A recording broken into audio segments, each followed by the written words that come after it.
బీజేపీలో మోదీ తర్వాత ఎవరన్న దానిపై పెద్ద ఎత్తున చర్చ జరుగుతోంది. ప్రస్తుతం మోదీ తర్వాతే బీజేపీ అన్నట్టు మారిన ప్రస్తుత పరిస్థితుల్లో కొత్త లీడర్ ఎవరన్న చర్చ దేశ రాజకీయాల్లో చర్చనీయాంశంగా మారింది. మోదీ రిటైర్ అయితే బీజేపీకి గడ్డు పరిస్థితులే అని నిపుణులు అంటున్నారు. మోదీ వారసుడిపై British weekly magazine the Economist రాసిన కథనం ప్రస్తుతం రాజకీయ వర్గాల్లో కలకలం సృష్టిస్తోంది.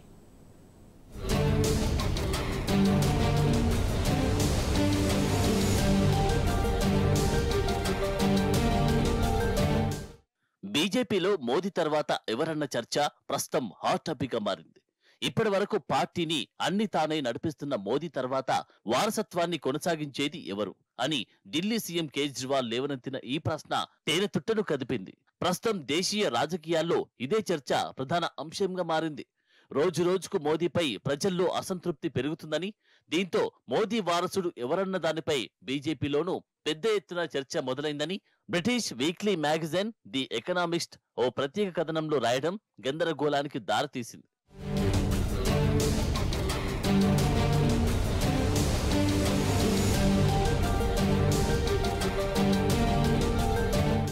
మోదీ తర్వాత ఆయన వారసుడిగా ఎవరుంటారు, ప్రధానిగా ఎవరు బాధ్యతలు చేపడతారు అని గత వారం కేజ్రీవాల్ బహిరంగంగానే ప్రశ్నించారు. 75 ఏళ్లు నిండిన నేతలకు రిటైర్మెంట్ ఇవ్వడం బీజేపీలో రూల్ అని గుర్తుకు చేసిన కేజ్రీవాల్ మరికొన్నాళ్లలో మోదీకి 75 ఏళ్లు నిండుతాయని గుర్తుకు చేశారు. మరి బీజేపీ తన సాంప్రదాయాన్ని పాటిస్తుందా లేదా అని ప్రశ్నించారు. ఇప్పటికే బీజేపీలోని సీనియర్లు అద్వానీ, మురళీ మనోహర్ జోషి, సుమ్రితా మహాజన్, వెంకయ్య నాయుడు వంటి లీడర్లను వయసు ప్రాతిపాదికన బలవంతంగా పక్కనబెట్టిన విధానాన్ని ఈ సందర్భంగా కేజ్రీవాల్ గుర్తుకు చేశారు.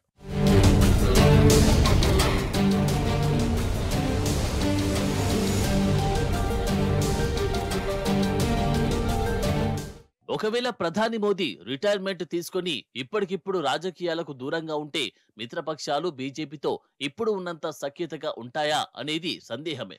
ఓటర్ల మద్దతు బీజేపీకి ఎలా ఉంటుందన్నది కూడా మరో ప్రశ్న. అందుకే మోదీ వారసుని నిర్ణయించడం ఆ పార్టీ అధిష్టానానికి ఇప్పుడు అతిపెద్ద సవాలుగా మారింది. ఆర్ఎస్ఎస్ తో పాటు బీజేపీకి నిధులను సమకూరుస్తున్న బిజినెస్ కమ్యూనిటీతో కూడా ఆ పార్టీ పెద్దలు ఈ విషయంపై సంప్రదింపులు జరపాల్సి ఉంటుంది.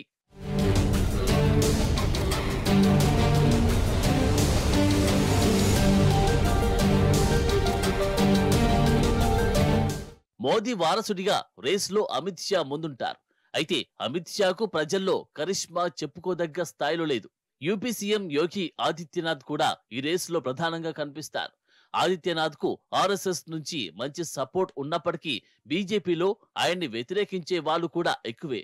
ఇక ఈ రేసులో ఉన్న మూడో వ్యక్తి నితిన్ గడ్కరీ. ఈయనకు అటు ఆర్ఎస్ఎస్ సపోర్ట్ తో పాటు బిజినెస్ మేనేజ్మెంట్ లో కూడా మంచి అనుభవం ఉంది.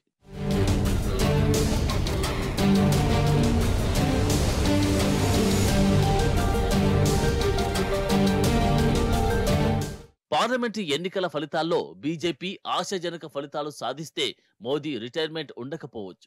బీజేపీలో ఆయనే ఏకైక శక్తిగా మరింత బలోపేతం కావచ్చు.